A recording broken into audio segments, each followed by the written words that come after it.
2005 সালে তরুণ বয়সে টেস্টে অভিষেক হয় মুশফিকের, তাও আবার লর্ডসের মতো ভেন্যুতে। 2006 সালে আন্তর্জাতিক ওয়ানডেতে যাত্রা শুরু। একই বছরে টি-20 ফরম্যাটেও অভিষেক হয় তার। সময়ের আবর্তে মুশফিক এখন জাতীয় দলের ব্যাটিং ভরসার নাম। এর মধ্যে নেতৃত্ব দিয়েছেন বাংলাদেশ দলকেও। 86টি টেস্ট, 248টি ওয়ানডে, 102টি টি-20 ম্যাচ। এটুকু পরিসংখ্যান মুশফিকুর রহিমের মাহাত্ম্য প্রকাশের জন্য যথেষ্ট নয়। টি-20 থেকে অবসর নিলেও বাকি দুই ফরম্যাটে এখনও মুশফিক বাংলাদেশের তুরুপের তাস। জাতীয় দলে 19 বছরের কেরিয়ারে মুশফিকের অবদান অনন্য। মাঠের ক্রিকেটে অবদানস্বরূপ মুশফিককে এবার বিশেষ সম্মাননা দিল বাংলাদেশ ক্রিকেট বোর্ড।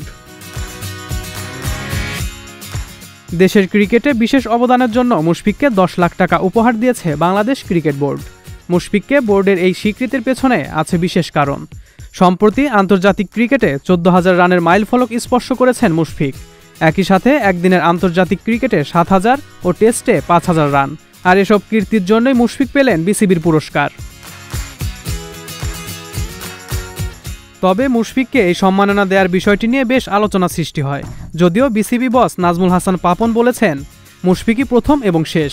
মুশফিককে যেভাবে সম্মানিত করেছে বোর্ড, এভাবে আর কোনো ক্রিকেটারকে সম্মান জানাবে না বিসিবি। দেশের একটি গণমাধ্যমকে নাজমুল হাসান পাপন বলেন, একদিন মুশফিক খেলা শেষ করে আমাকে বলছিল, আপনি আমাকে কোনোদিন কিছু দেননি।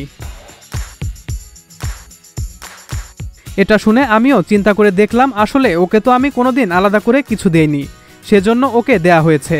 কিন্তু এটা যে মিডিয়াতে আসবে তাহলে তো সবাই চাবে। এবারই শেষ, আর কাউকে দিব না।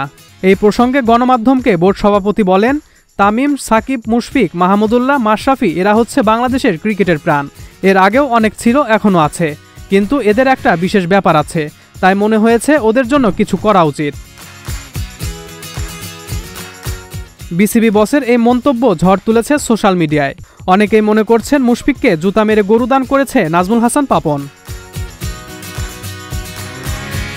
36 বছর বয়সী এই ক্রিকেটার বাংলাদেশকে দীর্ঘ সময় নেতৃত্ব দিয়েছেন।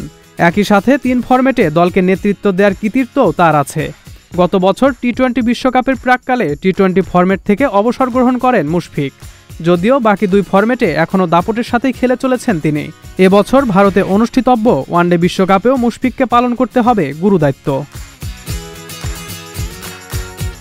সজল খান, মহাজন আইটি।